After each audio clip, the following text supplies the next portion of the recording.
Hello friends, आप सबका स्वागत है आपके अपने यूट्यूब चैनल एग्जाम लवर पर। और हम पढ़ रहे हैं विजयनगर साम्राज्य के बारे में। तो देखिए, हमारी जो पिछली क्लास थी उसके अंदर हमने भारत के महानतम शासक कृष्णदेवराय के बारे में डिटेल से पढ़ा। तो आज की इस क्लास में हम देखेंगे कि कृष्णदेवराय की मृत्यु के बाद कौन कौन उनके उत्तराधिकारी हुए, उन्होंने किस तरीके से विजयनगर साम्राज्य को आगे बढ़ाया। और विजयनगर साम्राज्य काल की एक महत्वपूर्ण घटना है तालीकोटा का युद्ध। और इस युद्ध से माना जाता है कि जो विजयनगर साम्राज्य था उसका अंत हो गया था, यानी कि पतन हो गया था। और इस युद्ध के बाद जो विजयनगर साम्राज्य है, यहाँ पर एक नए राजवंश की भी स्थापना हुई थी जिसे कि हम अरविडू वंश के नाम से जानते हैं। तो चलिए स्टार्ट करते हैं आज की क्लास और देखते हैं ये तीनों टॉपिक। तो देखिए, अब क्या हुआ कि कृष्णदेव राय की 1529 ईस्वी के अंदर मृत्यु हो जाती है। अब कृष्णदेव राय की मृत्यु हो गई थी तो जो उनका बेटा था जिसका कि नाम क्या था, सदाशिव था, तो वो उम्र में काफ़ी छोटा था, यानी कि वो शासन करने के अभी लायक नहीं हुआ था, उम्र काफ़ी कम थी। तो कृष्णदेव राय जब जीवित थे उन समय के अंदर उन्होंने क्या किया था कि जो उनके चाचा का लड़का था और जिसका कि नाम क्या था, अच्युत देव राय था, तो उसको अपना उत्तराधिकारी नियुक्त कर दिया था। ठीक है, अपने जीवित रहते हुए ही कर दिया था। तो इस बात से जो कृष्णदेव राय का जो दामाद था जिसका कि नाम क्या था, राम राया था, तो इस चीज़ से नाराज़ रहता था कि इसको शासक क्यों बना दिया। आप ऐसा करिए कि आप शासक किसको बनाइए, आप सदाशिव को शासक बनाइए, और मैं क्या करूँगा भाई, इसका संरक्षक बन जाऊँगा और जैसे तैसे राजपाट चल जाएगा। लेकिन फिर भी क्या था कि अंत में जो अच्युत देव राय है वो शासक बन जाता है। अब अच्युत देव राय जैसे ही शासक बना तो जैसे कि आपको पता है कि जो राम राय है वो उससे संतुष्ट नहीं था। तो उसने क्या किया, राम राय ने कि भाई आपस में मतभेद उनके बढ़ने लगे, तो इससे राजपाट चलाने में समस्या उत्पन्न होने लगी। तो अंत में क्या हुआ कि जो अच्युत देव राय और राम रायन के बीच में क्या हो जाता है, समझौता हो जाता है। ठीक है, इस तरह से क्या हो गया, अच्युत देव राय का जो है शासन प्रारंभ हो जाता है।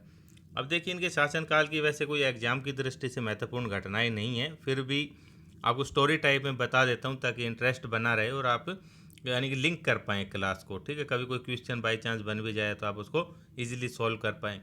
अब देखिए क्या हुआ था, मैंने आपको बताया था कि जो उड़ीसा वाला क्षेत्र है यहाँ पर कौन हुआ करते थे, गजपति शासक हुआ करते थे। तो जो गजपति शासक था इस समय के अंदर, उसका नाम क्या था, प्रताप रुद्रदेव था। तो प्रताप रुद्रदेव ने क्या किया, जो विजयपुर का शासक था ना, इस्माइल आदिल खान था, तो उसके साथ मिलकर, यानी कि दोनों ने मिलकर क्या किया, जो अच्युत देव राय का जो क्षेत्र मैंने आपको बताया था ना कि रायचूर दोआब का क्षेत्र था, उसके अलावा एक मुदगल जगह थी, तो यहाँ दोनों पर क्या किया, आक्रमण किया और इन दोनों जगहों को जीत लिया। ठीक है, किससे जीत लिया, अच्युत देव राय से। अब इसके बाद जो अच्युत देव राय उसने क्या किया कि दोबारा से इनके ऊपर आक्रमण किया और क्या किया, इस क्षेत्रों को दोबारा से जीत लिया। ठीक है, रायपुर और मुदगिल को इनसे दोबारा जीत लिया। इसके अलावा अगर बात करें तो देखिए अन्य भी अभियान किए थे, जैसे कि भाई गोलकुंडा का जो शासक था उसके विरुद्ध भी अभियान हुआ था, तो इसमें भी अच्युत देव राय ने विजय प्राप्त कर ली थी। जो बीजापुर का शासक था उसके साथ भी इसकी यानी कि युद्ध हुआ था उसके साथ भी, तो इसके अंदर भी विजय प्राप्त कर ली थी और रायचूर का क्षेत्र जीत लिया, जो कि बताया अभी। और ये चलता रहा, मतलब संघर्ष गोलकुंडा बिदर वगैरह इनके साथ, तो इसमें क्या था, विजय प्राप्त कर ली थी।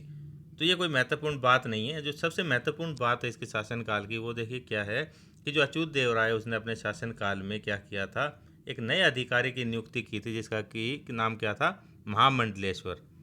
ठीक है, ये क्वेश्चन आ सकता है कि महामंडलेश्वर नामक अधिकारी की नियुक्ति विजयनगर साम्राज्य में किसके द्वारा की गई थी, तो अच्युत देव राय के द्वारा की गई थी। ठीक है, और ये महामंडलेश्वर जो होता था इसका काम क्या होता था कि ये नायकों को नियंत्रित करने का काम किया करता था। ठीक है, जैसे विजयनगर साम्राज्य था उसको क्या था, छोटे छोटे टुकड़ों में बांट दिया जाता था और वहाँ पर नायक छोड़ दिए जाते थे जो कि क्या करते थे, उस क्षेत्र की रक्षा करते थे या क्षेत्र जो है उनके अधिकार में रहता था। तो जो महामंडेश्वर अधिकारी था वो क्या करता था, वो इन नायकों को कंट्रोल करने का काम किया करता था। वो इसकी नियुक्ति किसने की थी, अच्युत देव राय ने। ठीक है, इसके बाद देखिए एक पुर्तगाली यात्री था जिसका कि नाम क्या था, फरनाओ नूनीज। ठीक है, फरनाओ नूनीज नाम का एक पुर्तगाली यात्री था जिसने कि क्या किया था, 1535 ईस्वी के अंदर विजयनगर साम्राज्य की यात्रा की थी। ठीक है, और इसके बारे में उन्होंने बताया अच्युत देव राय के बारे में। तो ये महत्वपूर्ण है। पूछा जा सकता है कि जो पुर्तगाली यात्री था फरनाओ नूनीज, ये किसके शासनकाल में आया था, तो अच्युत देव राय के शासनकाल में। और 1542 ईस्वी में क्या हुआ, जो अच्युत देव राय है उसकी मृत्यु हो जाती है।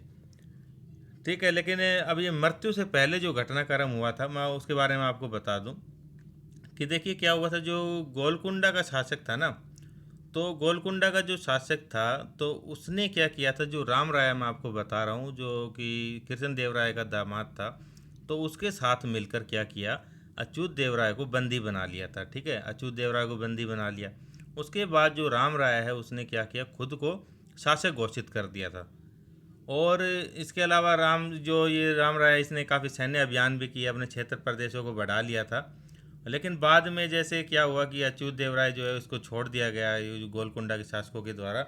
और उसके बाद जो अच्युत देव राय है वो बाद में क्या हुआ, फिर से शासक बन गया था। ठीक है, तो फिर से शासक बन गया, और जो राम राय और अच्युत देव राय इन दोनों के बीच में समझौता हो जाता है। अब समझौता हो गया, ये तो इसकी मृत्यु से पहले की घटना हो गई। तो 1542 ईस्वी में क्या हुआ, जो ये अच्युत देव राय है इसकी मृत्यु हो जाती है। अब इसकी मृत्यु के बाद जो शासक बनाया था वो किसको बनाया गया, जो इस अच्युत देव राय का एक साला हुआ करता था, जिसका कि नाम क्या था, उसका नाम था सल्कराज तिरुमल, नाम था तिरुमल, तिरुमल के नाम से जाना जाता है। तो उसको शासक बना दिया गया, तो वो शासक हो गया। उसके बाद देखिए जो राम राय है, और उसने राम राय हो गया, और एक हो गया जो विजयपुर का सुल्तान था इब्राहिम आदिल शाह। दोनों ने मिलकर क्या किया, आक्रमण किया, और जो ये तिरुमल मैं आपको बता रहा हूँ इसको पराजित कर दिया था, सल्कराज तिरुमल को। और उसके बाद शासक किसको बना दिया वहाँ पर, सदाशिव को शासक बना दिया गया। ठीक है, तो बाद में ये जो तिरुमल है इसको जैसे माफ़ कर दिया गया, और ये भी दरबार में ही रहने लग गया था। तो ये घटनाएं हुई। उसके बाद अब देखिए शासक कौन बन गया, सदाशिव राय जो है, सदाशिव राय शासक बन गया। 1542 ईस्वी में बना और 1570 तक रहा। 1570 में तालीकोटा का युद्ध हुआ था, उसके बाद सब कुछ समाप्त हो गया था। इसके शासनकाल में क्या हुआ था कि जो सदाशिव राय है वो नाम मात्र का ही शासक था। जो वास्तविक सत्ता थी वो किसके हाथ में थी, जो राम राय है जिसका कि अभी नाम चल रहा है, जो कि कौन था, कृष्ण देव राय का दामाद था। जो वास्तविक सत्ता है वो इसके हाथों में रहा करती थी। ठीक है, प्रधानमंत्री था, सब कुछ जो भी कार्य वगैरह थे वो यही देखा करता था। और इसके शासनकाल में क्या किया गया कि जो सेना थी उसके अंदर बड़ी संख्या के अंदर मुसलमानों की भर्ती की गई। ठीक है, और उसके बाद देखिए क्या था कि जो राम राय था वो क्या करता था कि ये जो भी ये शासक हो गए ना, जैसे कि गोलकुंडा का शासक बीजापुर, या फिर भाई ये कोई भी शासक जो कि बहमनी साम्राज्य से अलग होकर जो अलग अलग सल्तनत बनी थी, तो उनके साथ क्या था कि इसका जो राजनीतिक हस्तक्षेप था वो काफ़ी बढ़ गया था। अब जैसे कि बीजापुर और गोलकुंडा का कोई मामला है, तो ये क्या करता था, बीच में हस्तक्षेप करता था। ठीक है, ये चाहता था कि भाई जो ये आपस में संधि करे तो उसकी शर्तें भी मैं निर्धारित करूं, तो सब काम यही करता था। अब जैसे कोई बिदर की सीमा हो गई कि भाई ये क्षेत्र इसका है, तो ये क्या करता था, क्षेत्र सीमा का निर्धारण भी यही किया करता था कि भाई इस एरिया की जो है, इसकी सीमा, बीजापुर की सीमा यहाँ से लेकर यहाँ तक, गोलकुंडा की यहाँ से लेकर यहाँ तक, बरार की यहाँ से यहाँ तक। तो ये क्या किया करता था, बहुत ज़्यादा इस टाइप के राजनीतिक हस्तक्षेप करता था। आपस में कोई इनका युद्ध होता था तो ये भाई जिसकी तरफ से भी संधि कर लेता था, तो उसकी क्या एक किस्म से जीत निश्चित हो जाती थी। तो ये कभी इधर कभी उधर इस टाइप से चलता रहता था। यहाँ तक कि जो गोलकुंडा का शासक था, तो उसको इसने अपना बेटा बना रखा था, यानी कि वैसे रिश्ता बना रखा था, बेटा बना रखा था उसको। तो इस तरह की ये कार्य करता रहा करता था, और हस्तक्षेप करता था यानी कि उनके कार्यों में। तो इसी हस्तक्षेप के चलते इसका नतीजा क्या निकला कि ये युद्ध हुआ 1565 ईस्वी में। क्या होता है, ये तालीकोटा का युद्ध लड़ा गया, और इस युद्ध में आपको पता है कि क्या हुआ, जो ये विजयनगर साम्राज्य था ये इसका पतन हो जाता है। तो देखते हैं कि तालीकोटा का युद्ध आप समझ गए क्यों हुआ, क्योंकि ये जो शासक था जो सदाशिव, तो इसका जो प्रधानमंत्री था राम राय, उसका क्या था, बहुत ज़्यादा हस्तक्षेप बढ़ गया था। तो उसके वजह से क्या हुआ कि तालीकोटा का युद्ध हुआ। अब ये जो शासक थे, ये गोलकुंडा, बीजापुर, बीदर, ये सब इतने परेशान हो गए कि इन्होंने क्या किया, एकजुट होने का फैसला किया। अब ये सारे एकजुट हो गए, और उसके बाद क्या हुआ, ये युद्ध होता है। अब देखिए जो ये युद्ध है तालीकोटा का युद्ध, इसको अन्य नामों से भी जाना जाता है, जैसे कि क्या, राक्षस तगड़ी का युद्ध हो गया, या फिर बनी हट्टी का युद्ध भी इसको कहा जाता है। ठीक है, नाम आप तीनों याद रखेंगे, किसी भी नाम से आ सकता है। उसके बाद ये युद्ध कब हुआ था, 23 जनवरी 1565 ईस्वी में लड़ा गया था। ठीक है, अब जो इतिहासकार है फरिश्ता, उसके अनुसार ये युद्ध कहाँ पर लड़ा गया था, तालीकोटा नाम की जगह पर लड़ा गया था, इसलिए इसका नाम क्या पड़ गया, तालीकोटा का युद्ध। अब देखिए युद्ध की जो शुरुआत है, तो युद्ध की शुरुआत तो आपको पता ही है कि जो ये अलग अलग सल्तनतें थी जो दक्षिण के अंदर, जैसे अहमदनगर हो गया, बीजापुर, गोलकुंडा और बीदर, इन चारों ने क्या किया, आपस में अलायंस बना ली, संगठन बना लिया कि हम चारों जो है इकट्ठा होकर विजयनगर साम्राज्य के खिलाफ लड़ेंगे। ये सब क्या क्या थे, विजयनगर साम्राज्य से काफ़ी परेशान थे, खास कर कि जो राम राय है उसकी नीतियों से। तो आपस में इकट्ठा हो गए, युद्ध का फैसला कर लिया गया। तो युद्ध की जो शुरुआत है वो कैसे हुई कि जो बीजापुर का सुल्तान है ना, जिसका कि नाम क्या था, अली आदिल शाह था। अली आदिल शाह ने क्या किया, राम राय के पास भाई एक पत्र भेजा, जिसके अंदर की क्या लिखा कि हमें आपके ये क्षेत्र चाहिए, रायचूर, मुदगुल और अदौनी नाम के किले जो हैं, हमें ये चाहिए आपके, आपने गलत तरीके से इन पर शासन किया है। तो राम राय उसने क्या किया, ये जो मांग थी उसको ठुकरा दिया, बिल्कुल भी नहीं माना मांग को। तो ये तो युद्ध का बहाना था। उसके बाद क्या हुआ कि 23 जनवरी 1565 ईस्वी में तालीकोटा का युद्ध लड़ा गया, ठीक है। और किसके बीच में, राम राय विजयनगर के बीच में, और अहमदनगर, बीजापुर, गोलकुंडा और बीदर ये सब शामिल थे इसमें। और ये आप याद रखेंगे, नोट लगाकर लिखा गया है कि बराड़ जो है ना वो इसमें शामिल नहीं था, ठीक है। तो बराड़ का इनके अंदर से जैसे गोलकुंडा के साथ मतभेद रहा होगा, आपस में उनकी नहीं बनती होगी, तो बराड़ ने क्या किया था, इस युद्ध के अंदर शामिल होने से इनकार कर दिया था। अब देखिए ये युद्ध लड़ा गया, युद्ध का परिणाम क्या हुआ कि ये जो राम राय था ये काफ़ी घमंडी हो चुका था। ये क्या समझता था कि भाई विजयनगर जो साम्राज्य इतना शक्तिशाली है कि कोई भी इसको पराजित नहीं कर सकता। उम्र भी काफ़ी हो गई थी जब युद्ध हुआ था, तो करीबन 70 वर्ष का था ये। तो युद्ध जब स्टार्ट हुआ तो स्टार्टिंग में तो क्या था कि जो विजयनगर साम्राज्य था वो यानी कि विजय हो रहा था, जीत रहा था वो।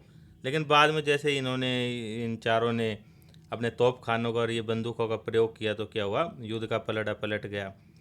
और जो राम राया है वो क्या हुआ, युद्ध के अंदर मारा जाता है, ठीक है, मारा गया। उसके बाद उसका सर काट कर पूरी सेना के अंदर घुमाया गया भाले की नोक पर लगाकर। तो पूरी सेना जो है भयभीत हो गई। और इस युद्ध के अंदर देखिए जो तिरुमल का जिक्र अभी थोड़ी देर पहले आया था, तो युद्ध के अंदर वो भी शामिल था, तिरुमल। तो ये सब होने के बाद जो तिरुमल था वो क्या हुआ कि यहाँ से भाग जाता है। तिरुमल यहाँ से भाग गया और कहाँ चला गया, वो विजयनगर जाता है, वहाँ पर जो उनकी राजधानी थी विजयनगर। उसके बाद वो वहाँ से जो शासक है सदाशिव, उसको साथ में लेता है। उसके अलावा वहाँ से भाई धन धन वगैरह समेटता है, जो भी वो ले जा सकता था। तो उसको ले जाकर क्या हुआ, वो पेनुकोंडा का एक दुर्ग है जो कि वर्तमान में कहाँ पर है, आंध्र प्रदेश के अंदर है, ठीक है। तो वहाँ पर वो भाग जाता है। तिरुमल भाग गया, किसके साथ, सदाशिव के साथ भाग गया। और वहीं पर वो क्या करता है कि ये जो सदाशिव है इसको राजगद्दी से हटा देता है, क्योंकि अभी तक शासक तो यही रहा ना, सदाशिव रहा। तो 1570 ईस्वी में क्या हुआ, इसको राजगद्दी से हटा दिया और उसने क्या किया, खुद एक नए राजवंश की स्थापना की, जिसको कि अरविडू वंश के नाम से जाना जाता है। तो अब स्टार्ट करते हैं। देखिए अरविडू वंश छोटा सा है, बिल्कुल ही कोई महत्वपूर्ण नहीं है। तो देखिए अरविडू वंश, जिसको कि किस नाम से जाना जाता है, कर्नाट राजवंश के नाम से भी जाना जाता है। तो मैंने बताया कि 1570 ईस्वी में क्या हुआ था, जो सदाशिव है उसको कुर्सी से हटा दिया राजगद्दी से और खुद शासक बन गया। अब देखिए तालीकोटा के युद्ध के बाद क्या हुआ, जो तिरुमल है वो सदाशिव राय के साथ पेनुकोंडा भाग गया, बता दिया। उसके बाद तिरुमल ने सदाशिव राय को अपदस्थ करके क्या किया, अरविडू वंश की स्थापना कर दी, ठीक है, पेनुगोंडा के अंदर की थी। और ये विजयनगर साम्राज्य का चौथा और अंतिम वंश था, ठीक है। इसके बाद कोई भी राजवंश नहीं हुआ विजयनगर साम्राज्य के अंदर। जो विजयनगर साम्राज्य था वो पूरी तरह से समाप्त हो चुका था। और ये जो है तिरुमल, इसने अपनी राजधानी किसको बनाया था, पेनुगोंडा को ही अपनी राजधानी बनाया था, ठीक है, वहीं से ये शासन करता था। बस यही है महत्वपूर्ण। इसके अलावा कुछ अन्य शासक भी हुए थे जो कि नहीं पूछे जाते हैं और ना ही इतना उनका विस्तृत कोई इतिहास मिलता है। तो इसकी इसी वंश के अंदर एक शासक हुआ था जिसका कि नाम क्या था, वेंकटदित्य नाम था। तो उसने क्या किया था कि चंद्रगिरी को अपना हेडक्वार्टर बनाया था। और उसके शासनकाल में एक घटना थी कि जो जो स्पेन का राजा था, फिलिप तृतीय था, उसके साथ इसने पत्र व्यवहार किया था। और क्या किया था, इसके समय काल में ईसाई पादरी आए थे वहाँ से, स्पेन से, ठीक है। और उसके अलावा वेंकटदित्य के शासनकाल में क्या हुआ था कि 1612 ईस्वी में जो वाडियार वंश है, ठीक है, वाडियार जो है मैसूर का, तो मैसूर की इस राज्य के अंदर मैसूर राज्य की स्थापना की गई थी इसके, यानी कि इसके शासनकाल के अंदर ही, ठीक है। तो मैसूर की स्थापना किसने की थी, वाडियार राजवंश के द्वारा की गई थी 1612 ईस्वी में।